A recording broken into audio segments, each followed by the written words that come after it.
Ah, grabe. Pako naputol niya, mga idol. Mga idol, napakalupit. Ulitin nga natin. Oh, parang wala siyang pinuputol. Tapos wala siyang punti, mga idol. Titignan mo, mga idol. Oh. Napakalupit, napakaganda niya. No? Kaya magpa-pliers ka na rin, mga idol, yung pangmalakasan na. Tapos ito, oh, parang walang ginagawa, mga idol. Oh. Parang walang ginagawa. Oh. Mga idol, napakalupit. Tapos itong wire stripper na to, ang trabaho nito. Halimbawa, yan, gusto mo balatan to. Hanggang dito, mga idol. Kung ano yung number dyan, mga idol, itapat mo lang dito. Ganito lang yung mga idol. Oh, itapat mo lang dyan kung ano yung number niya. Oh, tapos ganyan mo lang, oh. Oh, parang walang binabalat. Napakalupit niya, mga idol. Kaya maglulong news, magpa-pliers ka na rin, mga idol, yung heavy duty at maganda na.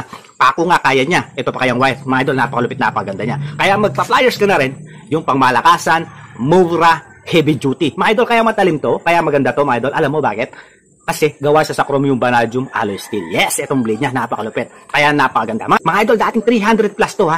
No? Ngayon, 189 na lang. Yes, mga idol, habang naka-promo, habang naka-sale tayo, click ng yellow basket. Kasi once na naubos to, babalik na sa dating presyo niya na 300 plus. No? Kaya habang mura, habang bagsak presyo, habang meron pa, i-click mo na yung yellow basket na makakuha ka ng heavy duty, low nose pliers or pliers. Nandiyan yan, mga idol. I-click mo lang yellow basket, mag-check out ka na. Tignan mo, mga idol, para ka lang naglalaro, no? Para kang walang ginagawa. Mga idol, iba pa rin pag yung pliers mo is maganda at heavy duty. Mga idol, click ng yellow basket, mag-check out ka na. Check out na.